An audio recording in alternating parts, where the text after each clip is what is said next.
televizioneve, pasi se aje bjërsohet se njerë shkoj u bjërsu me Plum Gjokën dhe Oltion Bistrin, pastaj ja e mori një pronar televizioni, apo të njerë që dolen fushat, haptas kundër partis, kaluan parti tjera dhe shkojnë në studio dhe u vend pronart mafios të televizioneve, u vend tituj e stërtituj, se janë nën kryetar të këtij forumi, ati forumi pa qenë kurrë, turpe. Këta janë vrasës të fjalës, këta janë vrasës të vërtetave, faqezi që turprojnë njeriu, turprojnë vetën e tyre, shërptor të përullur të Edi Rams, por asgjë se mposhtë Partinë Demokratike. Partia Demokratike do udhëheq shqiptarët drejt përmbysjes së regjimit Edi Rams. Doktor, përshëndetje. Dje doli një video që trafikantët e drogës festojnë në qeli nga ku drejtojnë aktivitetin, ndërsa Ilir Meta keq trajtohet. A bëhet kjo gjë me urdhër të Ramës? Kjo gjë, me që jemi këtu, do më falni, vetëm pse është operue Erion Veliaj, Edi Rama e ka ba për 2 lek drejtorin e burgjeve. Pse kere ju me shko të operohet? Që ta mësojnë, tani se i dalë zotun Erion Velis, nuk i dalë kur, por çdo të smur i dalë zotun. Po të jetë i smur, unë i dalë zot. Kjo nuk ka dyshim.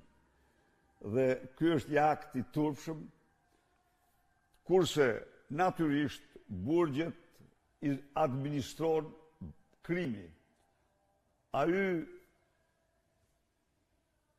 drejtori i burgjeve është emëruar nga Uluziu, me siguri pas shumave marrëmendse, jashtë të gjitha kritereve. Kështu që burgjet janë të gjitha në duar të baronëve të drogës dhe të koskave mafioze. Doktor Berisha, gjatë periudhës së fundit kemi parë kandidat për kreun e Partisë Demokratike që në vend të garës së ndershme kanë zgjedhur të sulmojnë dhe të zbejnë figurën tuaj, madje edhe në momente të rëndësishme si vizita në Kroaci, duke krijuar përçarje dhe konfuzion te demokratët. Nga ana tjetër, një pjesë e mediave dhe analistëve përpiqen të ndikojnë opinionin publik me narrativa që shpesh duken të njëanshme. Pyetja ime është, si do të veproni konkretisht për t'i bindur edhe skeptikët se Partia Demokratike është e hapur, e bashkuar dhe alternativa reale ndaj regjimit aktual, dhe pse mendoni se vazhdimësia juaj në krye është zgjidhja më e fortë për opozitën në këtë moment? Nga Donald Doni. Përshëndetje Donald. Së pari, e ke ka bukur këtë. Gjithçka bëjnë që të fshehin zhvillimet që u djegin. Partia, për shembull, unë në Kroaci pata përveç kësaj një takim të shkëlqyer me kryeministrin e vendit Andrej Plenković, një mik i çmuar i Shqipërisë dhe i Partisë Demokratike, dhe duhet t'i shpreh mirënjohjen më të thellë për pritjen e përzemërt dhe mbështetjen që i ka dhënë dhe i jep Partisë Demokratike. Natyrisht, ideja që unë t'i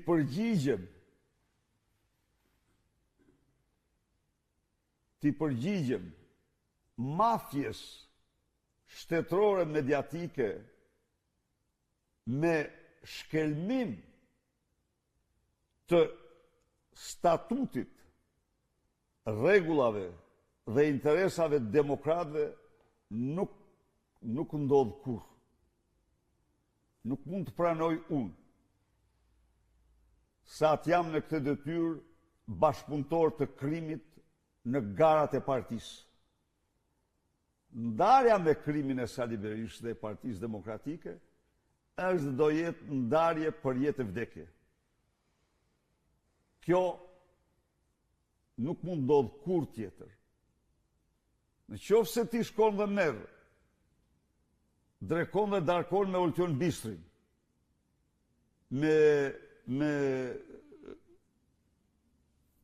Elbys Agasin, në qoftë se ti i kërkon Suel Çelës të organizoj takimin duke kërcënuar demokratët, ti je një armik i Partisë Demokratike, je një shërptor i turpshëm i Edi Ramës. Dhe nuk mund të imagjinohet kur që për hir të provoj se shtot propaganda armike, ai se përndryshe është një lloj si të marrë një kopje të Tauland Balls apo dikë tjetër. Këto nuk mund të ndodhin. 2.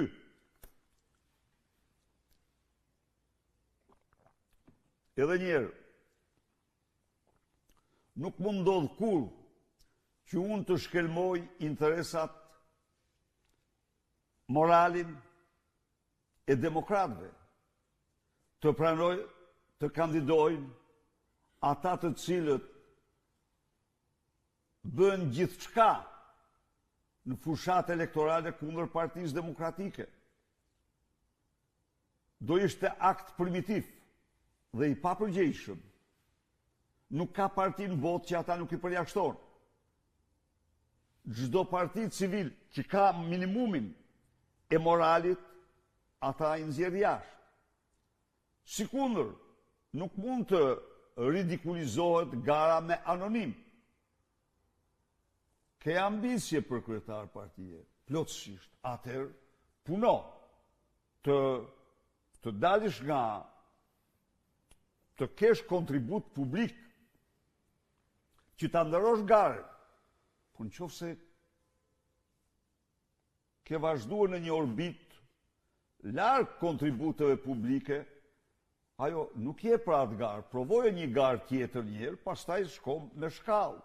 Kur thuhet është e hapur, dhe për ta mbyll Donald, çdo parti politike në proceset zgjedhore ka seleksionin. Nuk ka parti pa seleksion. E vetmi rast pa seleksion kemi qenë ne në primaret e para, jo tani ka seleksion, jo vetëm për kryetarët e degëve për këto, por në të parat që i vendosëm ishin pa seleksion. Ka seleksion, ka detyrimisht ka kritere mbi të cilat duhet bëhet seleksionimi. Kështu që unë besoj se po mbrohen nga kjo kurse për sulmet që mbën mafia dhe puthadorët e tij, pronarët mafioz të mediave që janë të gatshëm të shesin e çdo gjë për t'u lëpije Edi Ramës se mos ja u hedh në një kock, ata nuk më impresionojnë mua fare. Absolutisht përkundrazi. 2 pyetjet e fundit për shkak të kohës. Griselda Selimaj, zoti Berisha, javën e fundit janë sekuestruar pasuritë e 2 grupeve kriminale të përfshira në trafik droge nga Amerika Latine dhe vendet e Bashkimit Evropian. Ata kanë marrë tendera publik me vlerë miliona euro. Kanë marrë leje ndërtimi nga Edi Rama. A mendoni se duhet të thirret Rama në SPAK për këtë çështje? Rama duhet të ishte thirrë në SPAK prej vitesh, por SPAK-u nuk ka njeri të guxojë ta thras Ramën në SPAK. Rama është frymëzuesi i narkoshtetit dhe ndërtuesi i narkoshtetit në Shqipëri, është kumbara i të gjitha klaneve të drogës. Në këtë kontekst, mendoj se ai meriton fatin e Maduros. Por atë fat do ja rezervojmë ne, opozita. Ai prak duhet të ishte prej kosh në burg dhe vetëm në burg për krimet e shëmtura që ka kryer.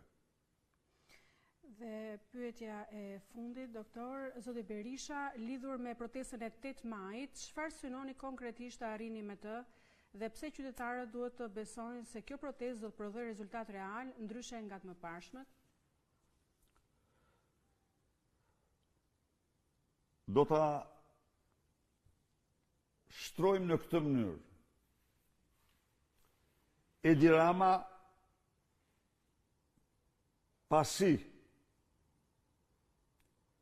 shkelmoi vendimin e gjykatës kushtetuese, çdo vendim tjetër de facto i vuri çilsat drejtësisë.